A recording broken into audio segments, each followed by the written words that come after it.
Bonjour à tous et bienvenue dans le Club francophone de l'été, votre émission consacrée aux livres et à la francophonie. Depuis la création de cette émission, vous avez voyagé avec nous, vous avez aussi sans doute découvert des auteurs et des livres. Tout l'été, depuis Monaco, je vous propose de revoir de grands entretiens en déambulation dans des quartiers, dans des villes, des entretiens comme vous les aimez, comme vous les plébiscitez. Pour cette nouvelle émission, nous irons à Cannes avec le prix Goncourt Jean-Baptiste Andréa et ici à Monaco avec Victor Laszlo.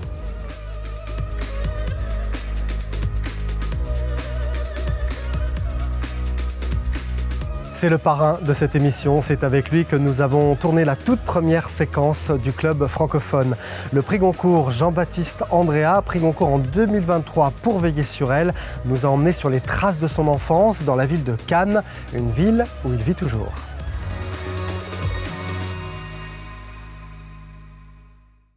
Bonjour Jean-Baptiste Andréa. Bonjour Emmanuel. Comment ça va? Ça va très bien. On est ici à Cannes, la ville de votre enfance, votre ville.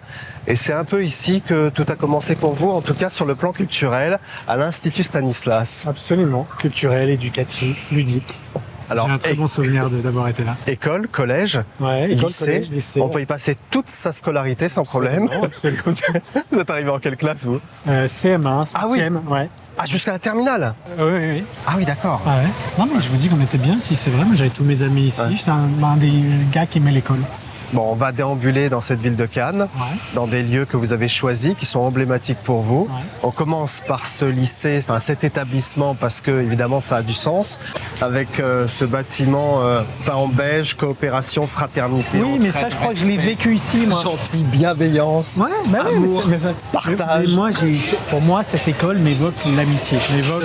Mes amis, retrouver mes amis. J'étais hyper excité. J'étais super content quand les vacances commençaient l'été, mais j'étais hyper impatient. Les 2 dernières semaines, de retrouver mes amis. Et ça, c'est la cour de votre enfance. C'est là, ça a un petit peu changé. Ça a un peu changé. Le sol est plus joli. On s'est gratigné les genoux sur le goudron.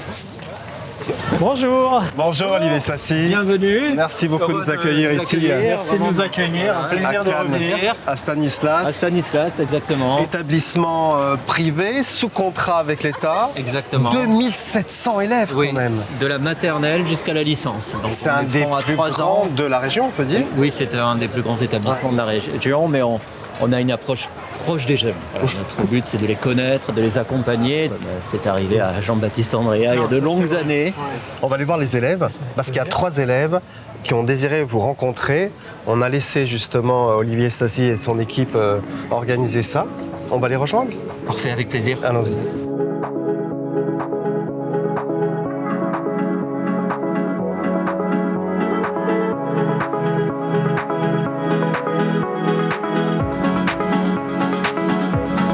Jean-Baptiste Andréa, quand vous avez reçu le prix Goncourt en 2023, avez-vous pensé au petit Jean-Baptiste qui était justement dans ces couloirs à l'époque? J'ai pris conscience après coup, parce que le moment est tellement d'une telle intensité qu'on le vit presque pas dans l'instant. J'avais l'impression de me regarder.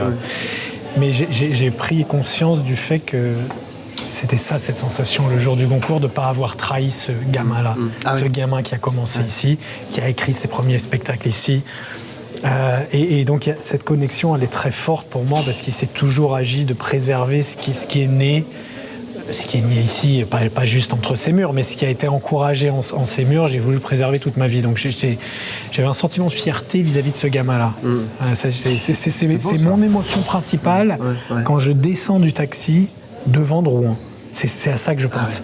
Et j'ai dit, je pense à tous les gamins qui pensent que c'est impossible, parce que je pensais à ça. Jamais j'aurais cru que je reviendrais ici aujourd'hui. Avec moi, avec Emmanuel Kéral. Allez, on y va. Bon, on a des élèves, on est dans l'établissement avec une bibliothèque. Et il y a Omonia, Lucie et Adrien. C'est ça, je ne me trompe pas? Enchanté. Omonia, Lucie et Adrien. Donc ça doit être Adrien. Oui, c'est le seul garçon. Ça va, Adrien? Qui est Lucie? C'est moi, Lucie. Bonjour, Lucie. Enchanté. Bonjour. Ça va bien? Oui. Bon, vous vouliez rencontrer Jean-Baptiste Andréa, qui a été élève ici, qui a eu le prix Goncourt. Vous avez lu son roman. Oui. Qu'est-ce que vous diriez de ce livre-là, si vous deviez le résumer à un ami? Comment feriez-vous en quelques phrases? Moi, je pense que c'est un récit qui est assez intéressant, parce qu'on a des informations qui arrivent que vers la fin de l'histoire, Et donc on redécouvre un peu certains aspects. Et puis les personnages, ils ont un destin qui est quand même assez inattendu. Et leur rencontre aussi, c'est un aspect assez inattendu. Alors on suit l'histoire de Michelangelo, Veiller sur elle, c'est une histoire d'amour-amitié avec ce personnage finalement qui va perdre son père, qui meurt au front, sa mère va l'abandonner à son oncle, qui lui est un grand sculpteur, en tout cas un sculpteur de talent, et Michelangelo, Mimo, va essayer comme ça, au cœur de cette Seconde Guerre mondiale, dans cette époque-là, il va essayer de s'en sortir, et il s'en sort par l'art. Bon, on va voir la salle de vos spectacles. Allons-y. Elle existe encore, la salle de vos spectacles? On va voir avec le directeur. Olivier Sassiette est en train de me dire oui. Donc on va aller voir. En tout cas, à bientôt. Merci beaucoup.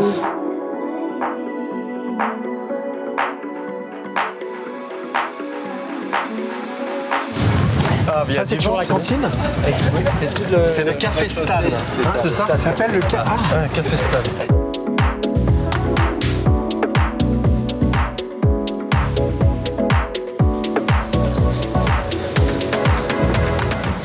Ah oui, mais c'est une vraie salle. Ah, mais c'est une vraie salle. Ah oui. Alors, ça paraît. Ah oui. Avec une scène, des fauteuils comme le cinéma. C'est incroyable. Et pendant 3 ans, une fois à la fin de l'année, on faisait un grand spectacle. Ah ouais. Voilà, j'avais monté une troupe avec des amis, on écrivait, on jouait, il y avait du spectacle théâtral sur scène, tout écrit par nous, des imitations, et une séquence vidéo d'une minute, enfin de 20 minutes au milieu, où là aussi, c'est mes premiers pas dans le cinéma, où on faisait des parodies de pubs, des parodies de films, et on projetait ça au milieu du spectacle. Bah venez, on va aller, on va vous rappeler des souvenirs. Passez par là, hop. Bon, c'est très étonnant de se retrouver là, Jean-Baptiste Andréa, j'imagine très émouvant pour vous. Ouais, alors je suis revenu une fois depuis, c'était super émouvant. Dans mon souvenir, c'était immense. C'est pas petit d'ailleurs, hein. Ouais. C'est quoi, 400 places? Alors c'est étonnant parce que quand on... Moi j'ai un autre regard sur votre roman, au final, à se retrouver là, à Cannes, et notamment à Stanislas, parce que dans le roman, il y a un élément très fort, c'est la rencontre avec Viola, qui est une jeune fille qui est un peu aux antipodes de Mimo. Ils vont se faire une promesse de ne jamais se perdre tous les deux. Et il y a un côté très théâtral, c'est très Roméo et Juliette, cette histoire-là. Et je comprends maintenant pourquoi il y a cette histoire. Maintenant qu'on est sur cette scène de Stanislas, j'en ai des frissons aussi, c'est drôle. Et même pour aller encore plus loin et être tout à fait honnête, j'étais très très amoureux d'une fille ici quand j'étais en 6e, 5e. Et je crois que cette amitié, j'ai jamais rien osé lui dire tellement j'étais timide. Ouais. Donc j'ai beaucoup joué cette histoire dans ma tête à l'époque. Hein. Et donc je crois que cette histoire non concrétisée, non résolue, non développée, a nourri beaucoup des relations de mes personnages, puisque tout reste possible dans cette histoire qui ne s'est jamais passée. Vous l'avez vu? Vous l'avez revue? Ah non. Comment elle s'appelait? Ah ben je vais pas vous le dire. Ah bah si, comme ça on va lui dire face caméra. Elle va vous reconnaître, vous savez. Merci de nous avoir emmenés ici. On va aller dans un autre endroit, donc je le disais, au bord de la mer. On va rejoindre le bord de mer. Allez, et un endroit où vous avez fait vos armes, un truc incroyable. Allons-y.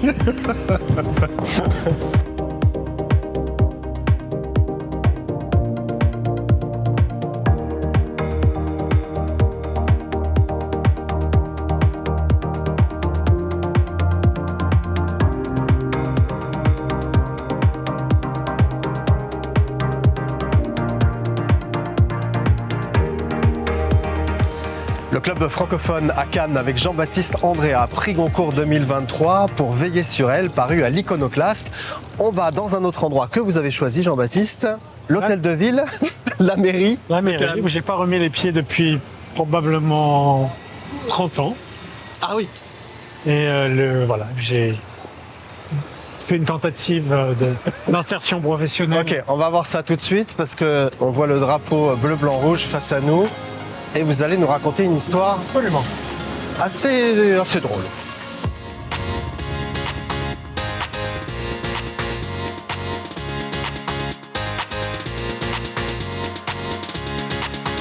Alors on va monter un escalier magnifique ici, dans cette mairie de Cannes. Vous avez travaillé là et ça s'est très bien passé. C'était votre premier boulot. Ça s'est très mal passé. Enfin... Oui, c'était mon premier boulot et la seule fois de ma vie, j'ai bossé dans un bureau, j'ai bossé au service de la communication. Moi, c'était il y a 40 ans, hein. C'était une autre mairie, c'était un autre monde. Et j'ai retrouvé en rangeant mes affaires la lettre de rapport de mon travail, parce que c'est dans le cadre de mes études. Et ça disait que pour un type qui avait pas l'air trop bête, j'étais vraiment fumiste et que je n'arriverais jamais à rien dans la vie. Ah ouais. Mais parce que moi, j'étais pas fait pour le travail dans le bureau. Je crois que c'est ça qui m'a confirmé dans le fait que c'était pas pour moi. On vous a écrit clairement que vous étiez... Ouais, que c'était pas comme ça que je réussirais dans la vie, qu'il fallait vraiment que je passe à la vitesse supérieure. Ça, c'est la version polie. Mais le sous-entendu était un peu plus rentre-dedans que ça. Mais c'était quoi le boulot? Que faisiez-vous? Je travaillais au service de la communication. Oui, c'est sympa quand même. Ouais, c'est sympa. Et puis j'étais très gentil. Hein. C'était pas méchant. Hein. Ouais. C'est juste que j'avais pas envie de travailler dans un bureau. C'était pas ma vie. Le premier jour, je suis arrivé en jean, comme aujourd'hui. Ouais. Moi, j'ai que des jeans. Et la personne de l'époque m'a dit: ah, vous avez mis un jean, vous avez bien fait. Aujourd'hui, on doit déménager. Je me suis dit: ah, ok. Je suis pas censé porter des jeans. C'est dommage, j'ai que ça. Bon, en tout cas, cette mairie, cette ville ont beaucoup changé depuis cette époque. C'est beaucoup plus créatif ici maintenant. Bon, il y a un autre endroit. On va sortir de l'hôtel de ville et on va retrouver un endroit que tout le monde connaît. Et là aussi, le destin est incroyable parce que vous avez fait du cinéma. Vous continuez d'ailleurs en partie à scénariser des films. Le Palais des Festivals, quoi. Allons-y, c'est trop dans le monde entier.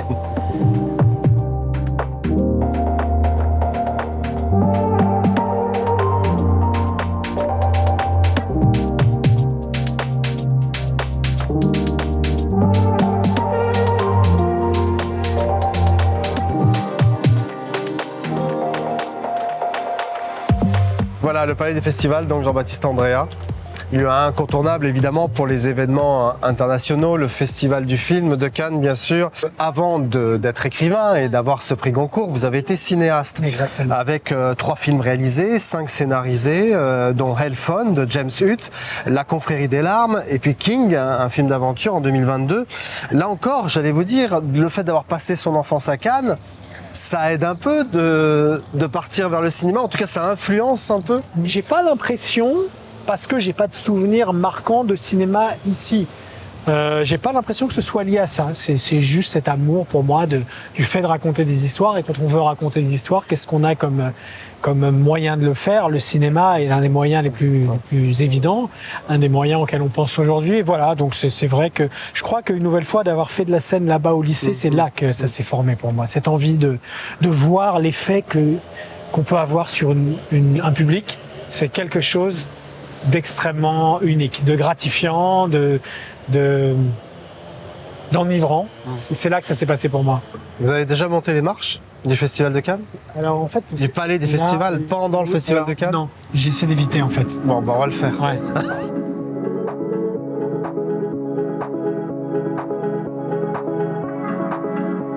Alors tiens, en parlant des prix, j'ai compté que vous avez eu 22 prix en seulement 4 romans. C'est incroyable. Dont le prix Goncourt, passant par le Québec aussi, le prix du premier roman français. J'ai eu beaucoup de chance, je sais pas ce qui s'est passé. Toute ma vie, on m'a dit que j'avais un univers bizarre, que oui, mais non, que ça n'allait pas passer, que ça n'allait pas se faire. Et puis tout d'un coup, je sors ce premier livre, je rencontre mon éditrice, Sophie. Ouais.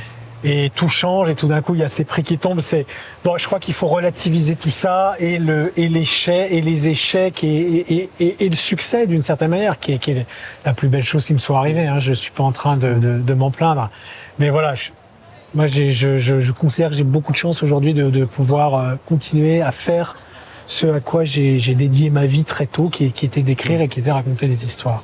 On va continuer à parler de ce roman sur la plage, parce que la plage, pour vous, c'est plus que la plage, je dirais, Jean-Baptiste. C'est un lieu sportif. C'est un lieu de... Vous baignez régulièrement, y compris l'hiver. Oui.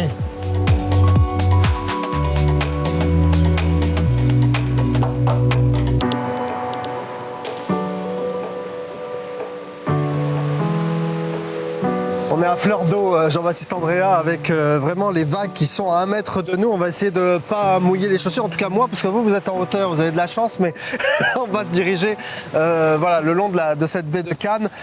Ce roman, 580 pages, une vraie fresque, on l'a dit plein de fois, la presse, les lecteurs aussi, beaucoup de ceux qui nous regardent, de ceux qui nous écoutent ont lu votre roman.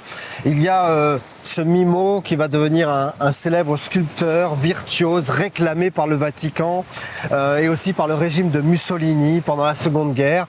Et puis il va retrouver sa mère 20 ans plus tard. Elle va savoir qu'il a réussi et il va lui demander pourquoi m'as-tu abandonné. C'est une des phrases les plus émouvantes, je trouve, de ce roman. Merci. Il y a certains lecteurs m'ont reproché le fait que sa mère, elle l'abandonne pas, elle l'envoie en Italie dans l'espoir de le retrouver, puis elle le retrouve pas exactement quand elle veut. Mais je trouvais ça extraordinaire aussi de parler. Il y a des personnages de femmes qui ont eu un rôle primordial dans ma vie. Et j'aimais l'idée qu'on pouvait questionner jusqu'à la maternité, jusqu'à ce supposé sentiment maternel, ce devoir de mère. Et j'aimais l'idée d'envisager ces personnages de la mère comme justement, avant tout une femme, dont il se trouve qu'elle est devenue mère, mais qui peut aussi faire des choix qui ne sont pas considérés comme normaux. Donc c'était très important pour moi ce moment, donc ça me fait plaisir que vous l'ayez repéré. Parce que la dernière fois qu'on m'en a parlé, je crois que c'était pour me le reprocher, et j'y tiens beaucoup à cette mère telle qu'elle est. C'est justement un personnage qui est très en fond du roman, et qui pourtant parle profondément du sujet de ce roman. Bon, on va aller voir une librairie, on va terminer ce club francophone chez un libraire indépendant. Les libraires indépendants, c'est très important, je l'ai toujours dit.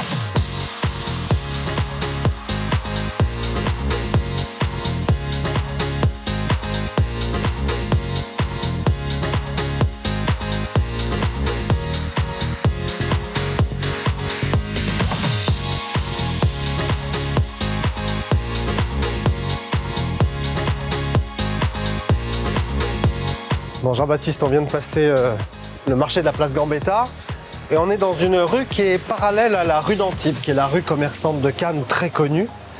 Et dans cette rue parallèle, il y a une librairie indépendante avec un café qui s'appelle Autour d'un livre. Autour d'un livre, voilà. C'est mon adresse à Cannes. Et puis c'est précieux, une librairie indépendante. Je crois qu'on ne mesure pas toujours à quel point c'est une chance. Bonjour. Bonjour. Voilà. Tous mes livres viennent de là. C'est vrai ? Eh oui, grâce au travail de Florence. Et puis toutes mes ventes viennent de là aussi d'ailleurs. Hein, non, pas toutes. Une bonne partie de mes ventes viennent de là. Ouais. En tout cas, Florence c'est vrai que me soutient beaucoup depuis le début. Florence, Jean-Baptiste est passé de client à star des ventes. Alors non, il est passé d'auteur au début à son démarrage avec Marraine.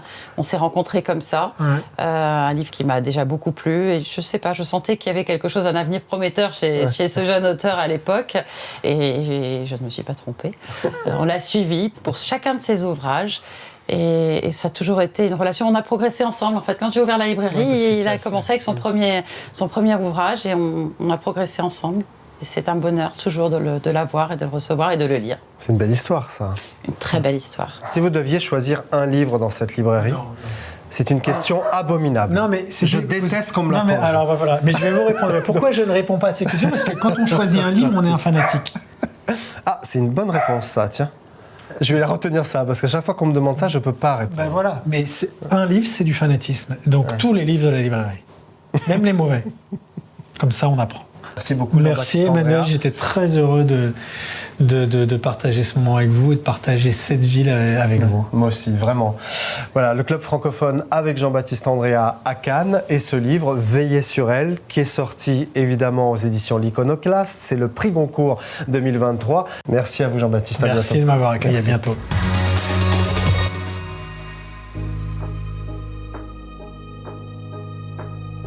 C'est le club francophone de l'été avec un florilège des grands entretiens en déambulation réalisés et diffusés cette saison 2026. Retour à Monaco pour découvrir l'incroyable vie de Victor Laszlo. Dans son dernier livre, un récit autobiographique, elle confie des pans de sa vie sentimentale. Nous l'avons emmenée à Monaco dans des lieux symboliques pour elle. Vous allez comprendre.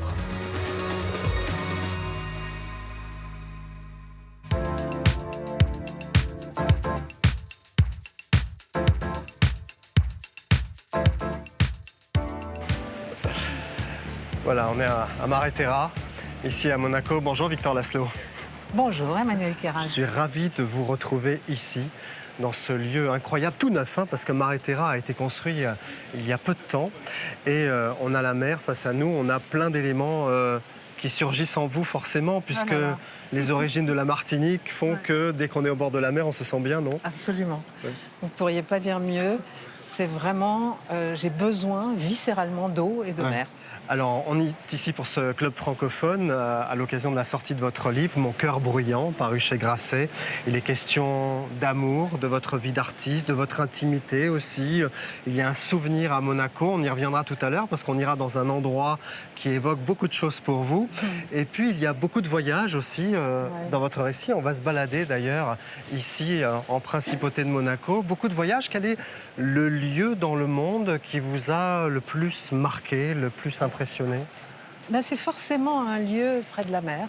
Et c'est la Martinique. Oui, forcément. Vous allez me dire le Rocher du Mais Diamant. voilà, Ouais, au c'était risque sûr. de me répéter, parce que je serine cette réponse depuis toujours, mais c'est vrai que je n'ai pas trouvé d'autre lieu qui me communique une telle énergie, une telle...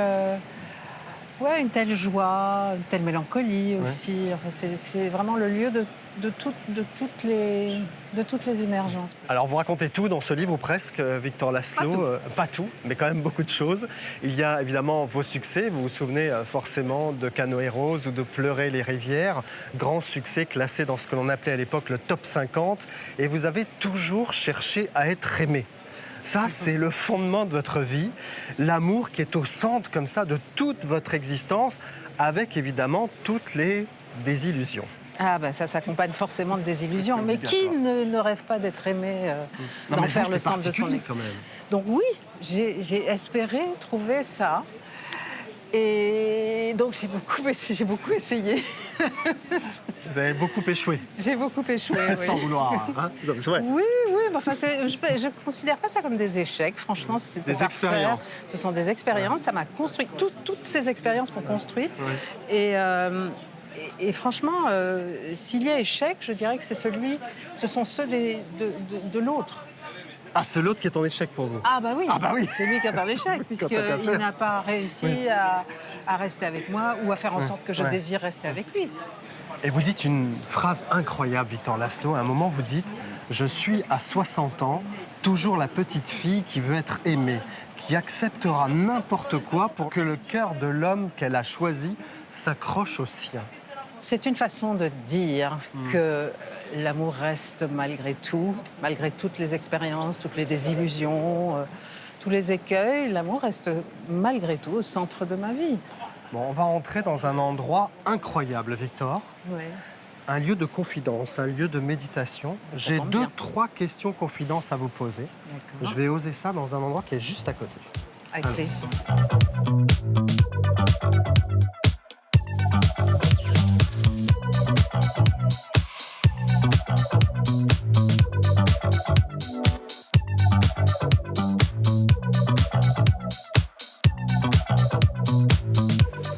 Voilà, on appelle cela un espace de méditation.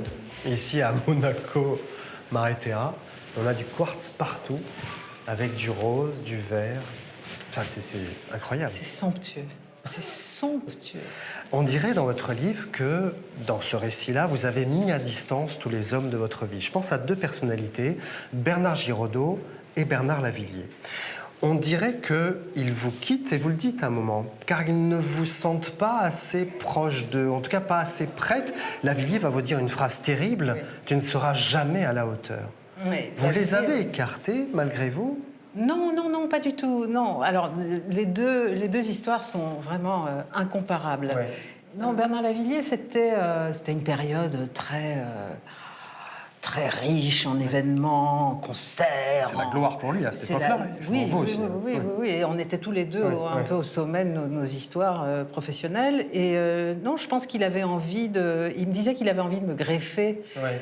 son vécu dans mon cerveau. Et ça, ce n'était pas possible. Donc, l'excuse qu'il a trouvée, c'est de dire que je ne serais pas à la hauteur. Mais c'était une excuse parce que franchement, je pense que l'histoire était terminée, qu'il a dû le sentir et partir. Oui, mais ça se avant que ce reproduit soit moi plusieurs qui fois, parte. Victor. Alors c'est si vrai je peux me que permettre.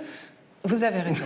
Vous avez Je raison. suis désolé, mais on a l'impression que vous les mettez à distance quand même. C'est vrai que à cette époque-là, je ne dis pas que je suis restée la même, bien loin de là. Mais à cette époque-là, j'avais du mal à imaginer vivre au-delà de la passion. Et puis je me suis dit, ce qui m'est arrivé est sans doute très très loin de ce que le public a pu imaginer être mon existence. On m'a toujours prise pour une femme fatale, pour une espèce de beauté qui traversait l'existence comme ça, sur un tapis de fleurs, de roses, avec des amours. Sur un canoë. Oui, le mien, il a coulé plusieurs fois.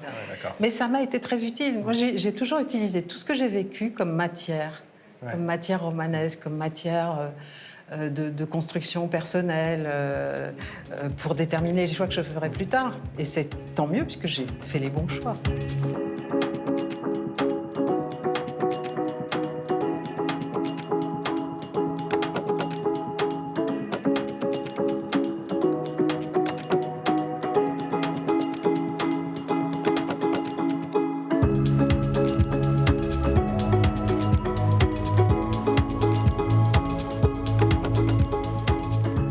Victor, vous allez faire des études en histoire de l'art à Bruxelles, justement.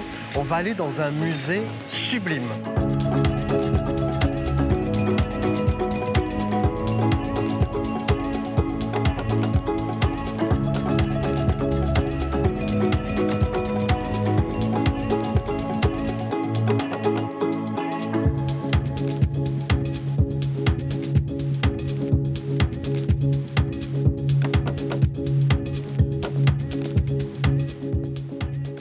La Villa Sauber avec ce magnifique drapeau monégasque.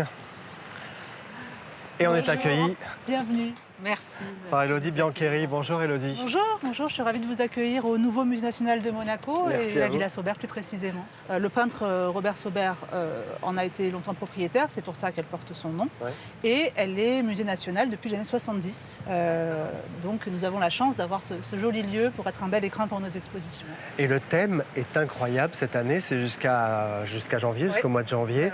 Vous avez choisi le thème des cactus. Il est vrai que ici, ce double regard botanique et artistique montre à quel point le cactus est une source d'intérêt très forte et une source d'inspiration pour les artistes. On aurait pu faire 10 fois plus grand, à tel point qu'on a dû se limiter, mais je crois que le résultat est réussi. Et dès le jardin, vous avez été accueillis, vous l'avez vu, par cette œuvre de Gada Amer. Faut pas tomber dedans, hein. Non, il vaut mieux pas. Bon, on va aller voir l'exposition Hâte de voir, rapidement, parce qu'après on a un autre rendez-vous, Victor, et on va parler de votre vie artistique, parce que tout a commencé avec la peinture pour vous, en tout cas à l'école des Beaux-Arts. Allons-y. Allons-y. Vous nous emmenez, Élodie? Bien sûr. Allons-y. Je passe par là, tiens. On est arrivé dans cette exposition, Victor Laszlo. Élodie, il y a une vidéo incroyable parce qu'on a un punching ball avec des cactus et j'ai mal au poing pour le personnage qui est en train de taper. Et il y a d'autres œuvres emblématiques, dont celle-ci qui est une collection permanente et puis ce tableau qui est derrière nous. C'est ça. Donc, dans l'exposition qu'on a vue en arrivant, il y a plus de 200 œuvres. Et parmi ces 200 œuvres, il y a 2 œuvres qui nous semblaient importantes d'avoir. La première, celle de Shimabuku, qui est un artiste japonais, qui a initié une œuvre magnifique autour de la résilience à Fukushima au Japon. Il est allé redresser des débris sur la plage et donc remettre droit ce qui avait été balayé. Il l'a reproduit à plusieurs endroits. Et lorsqu'on a fait cette monographie à Monaco en 2021, on lui a demandé de réfléchir à une autre forme de cette œuvre. Et donc, il nous a demandé d'aller chercher des débris sur une villa qui devait être détruite, la villa Ida, que beaucoup de gens connaissent ici. Donc, on est allé chercher sur le chantier et puis redresser ces morceaux qui sont devenus donc verticaux. Et évidemment, les cactus ont leur place ici. Bon, voilà, pour ce club francophone avec Victor Laszlo, ici au nouveau Musée national de Monaco. Et puis ce livre, Mon cœur bruyant, Victor, dans ce livre, vous dites avoir été une petite fille très sage quand vous étiez enfant, mais vous aviez une certitude, c'était la danse, la musique et l'écriture. Vous saviez déjà, en fait. Je savais que je serais écrivaine. C'est la première certitude que j'ai eue, puisque c'est... Et la peinture aussi, parce que vous commencez à peindre. Oui, j'ai commencé à peindre très tôt aussi, mais l'écriture était vraiment le médium dans lequel je m'exprimais totalement et qui était de l'ordre de ma plus grande intimité.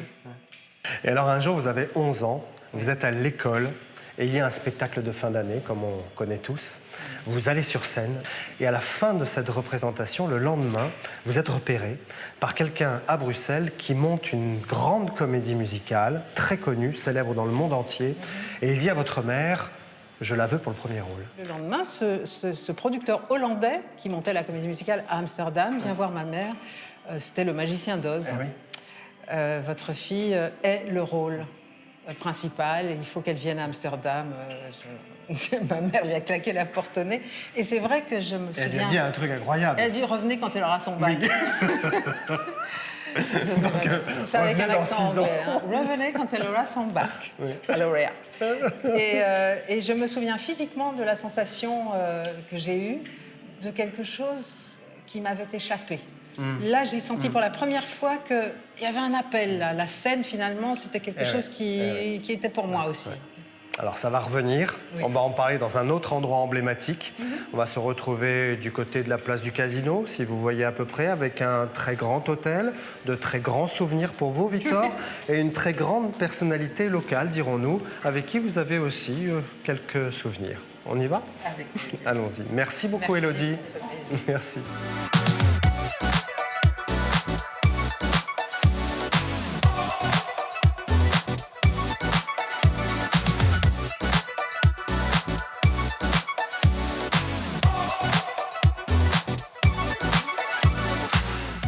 Nous sommes arrivés sur la célèbre place du Casino où il y a de nombreux touristes, Victor Laszlo, de très belles voitures. Les touristes photographient les voitures. Si vous emmenez un ado ici, je vous préviens, vous y passez la journée.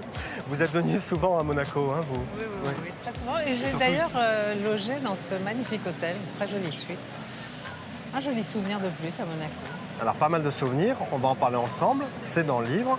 Et on va aller pour ça dans un très beau café, celui de l'Hôtel de Paris, rien que ça. On y va ? Allez.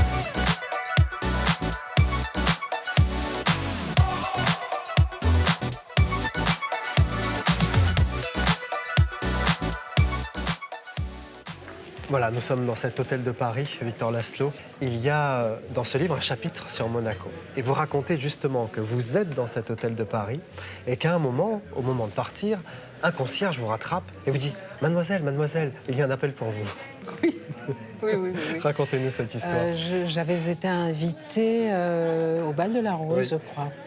Et j'étais donc dans la voiture qui me ramenait à l'aéroport de Nice quand le concierge m'a couru après pour me dire que la principauté voulait me parler. Le type, oui. Et en fait, j'ai pris le téléphone, c'est un téléphone comme ça. Hein. Ouais. Oui, à l'époque, il n'y avait pas Il y avait les pas petits des- téléphones portables. Voilà. Et c'était le prince Albert de Monaco qui me disait « Ah, vous partez déjà, ah, quel dommage, on n'a pas eu l'occasion de beaucoup parler, etc. » Et je lui ai répondu « Bah, venez à Paris. Venez à Paris. » J'ai donné mon numéro de téléphone. Et il est venu à Paris. Oui. Son Altesse le Prince Albert de Monaco est venu avec une dizaine de personnes. Il a assisté au spectacle et après le spectacle, il nous a tous invités au restaurant. C'était une preuve d'amitié exceptionnelle. Il a écrit un très joli mot dans le livre d'or, signé « Votre ami ». Et puis, il nous a invités dans ce restaurant italien. On a fait la fête, on a chanté. C'était très, très joyeux. On était au moins une trentaine dans ce restaurant. Bon, on va terminer toute cette balade avec une petite réjouissance. On appelle ça les barbajoans. Vous connaissez, ce sont des petits chaussons. Ah ben voilà. Merci beaucoup. Voilà, les barbajoans. Alors c'est une spécialité monégasque. Ce sont des petits chaussons, des petits feuilletés avec des blettes à l'intérieur. Je vous laisse C'est joli. découvrir. Merci Victor Laszlo. Merci, Emmanuel. Merci aussi pour ce livre, Mon cœur bruyant, que je remontre aux caméras, paru chez Grasset. Vous continuez aussi à donner des concerts un peu partout à travers l'Europe. Merci d'être venu d'ailleurs en principauté de Monaco. Merci pour votre fidélité aussi à mes émissions francophones à la radio et aujourd'hui à la télévision. Je rappelle que vous pouvez d'ailleurs retrouver la séquence sonore, le son isolé pour un podcast radio en plus de ce format télé. Et merci d'avoir participé à ce club francophone télé. Merci, Emmanuel. À bientôt Carrel. Victor. À bientôt. Merci beaucoup.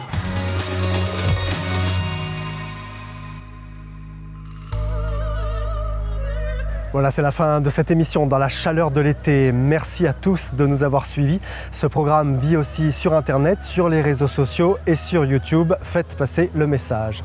Le Club francophone de l'été revient la semaine prochaine. D'ici là, bel été à tous.